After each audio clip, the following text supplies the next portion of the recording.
الحمدللہ والصلاة والسلام علی رسول اللہ الکریم اما بعد فاعوذ باللہ من الشیطان الرجیم بسم اللہ الرحمن الرحیم۔ محترم ناظرین کرام، محترم بھائیوں اور بہنوں، السلام علیکم ورحمۃ اللہ وبرکاتہ۔ اللہ پاک سے دعا ہے اللہ پاک آپ تمام بھائیوں کی اور تمام بہنوں کی پریشانیاں دور فرمائے اور اللہ پاک آپ کو کامل صحت والی زندگی عطا فرمائے۔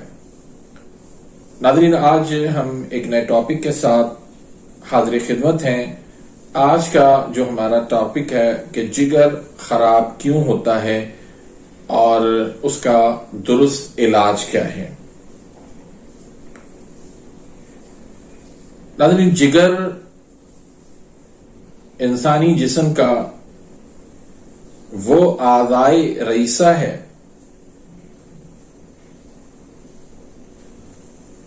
جو سمجھے کہ ہمارا جو اندرونی سسٹم ہے اس میں ایک فیکٹری کا کام کرتا ہے۔ جگر جس کا ٹھیک ہو تو وہ بہت لمبی عمر پاتا ہے، اور جگر جس کا خراب ہو جائے تو اس کا بڑی مشکل سے اس کا علاج ہوتا ہے۔ ناممکن نہیں ہے، لا علاج نہیں ہے، علاج ہو جاتا ہے لیکن اس کے اسٹیج ہوتے ہیں۔ میں پچھلی ویڈیوز کے اندر آپ بھائیوں تک یہ بات پہنچا چکا ہوں کہ جب جگر خراب ہو جاتا ہے اس کا سب سے پہلا جو اسٹیج ہوتا ہے وہ ہوتا ہے فیٹی لیور کا۔ جگر کی خرابی فیٹی لیور سے شروع ہوتی ہے۔ اب بدقسمتی سے فیٹی لیور کا میڈیکل کے اندر کوئی باقاعدہ علاج نہیں ہے اور اس کو باقاعدہ مرض تسلیم ہی نہیں کیا جاتا۔ جب بنیادی طور پہ اس کو مرض تسلیم ہی نہیں کیا جاتا، اس کا علاج کیا ہی نہیں جاتا، مرض جو ہے وہ آہستہ آہستہ آگے بڑھنے لگ جاتا ہے۔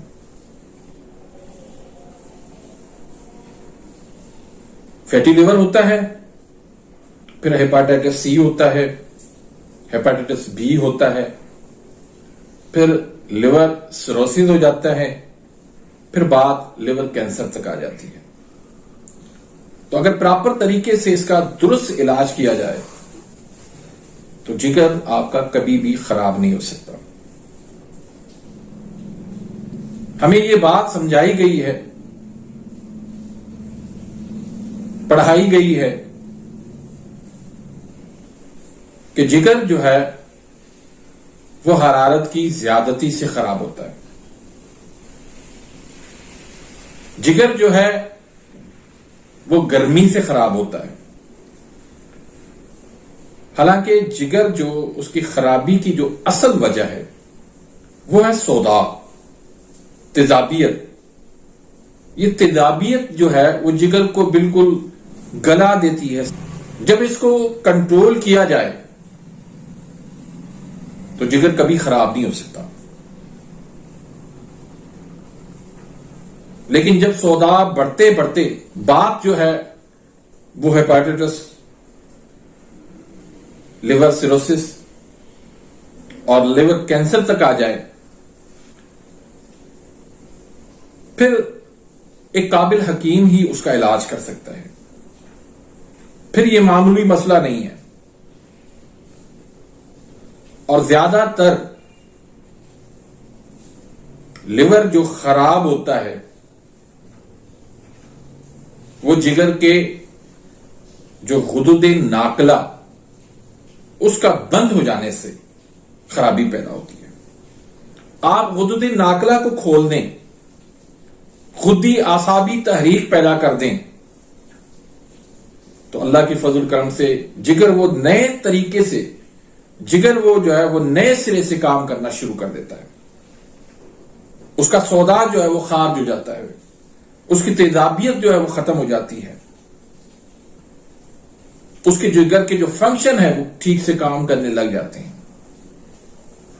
تو اس کا علاج جو ہے جب ہیپاٹائٹس ہو جائے، لیور سیروسس ہو جائے، لیور کینسر ہو جائے، اس کا علاج جو ہے ہمیشہ غدود ناقلہ کھولنے سے ہی ہوگا.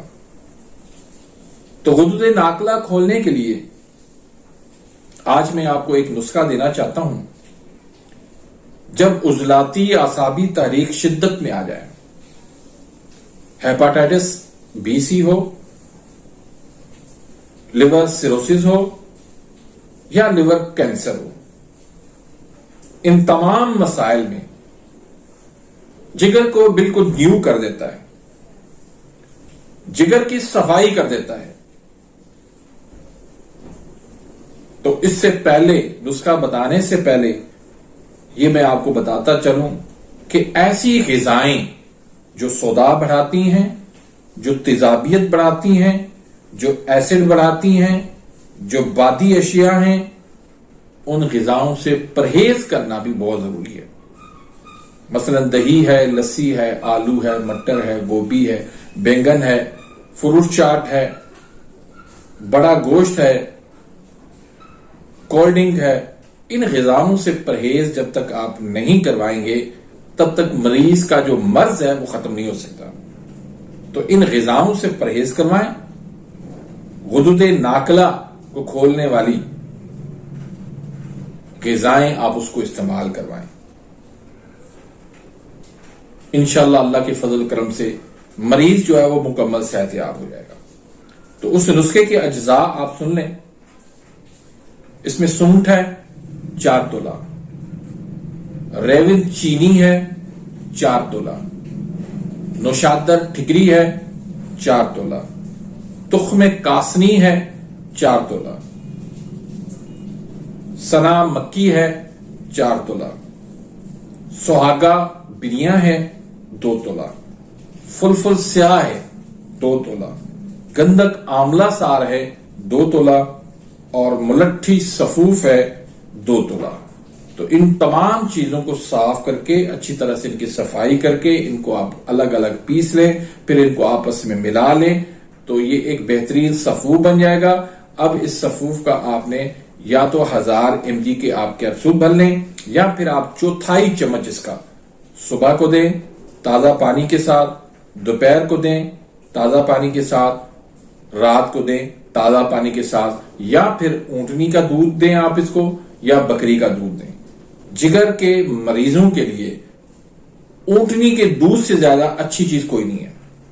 بہت زبردست چیز ہے اونٹنی کا دودھ یا بکری کا دودھ. یہ آپ ان کو استعمال کروائیں جس کی تحریک یاد رکھیے گا عضلاتی اعصابی تحریک ہو، خشکی سردی جسم میں بڑی ہوئی ہو، صداع بڑھا ہوا ہو، تیزابیت اس کی بڑی ہوئی ہو. ایسے مریضوں کو آپ یہ نسخہ اکسیر جگر کا استعمال کروائیں. دوسری ادویات کے ساتھ بھی اس کو استعمال کروا سکتے ہیں.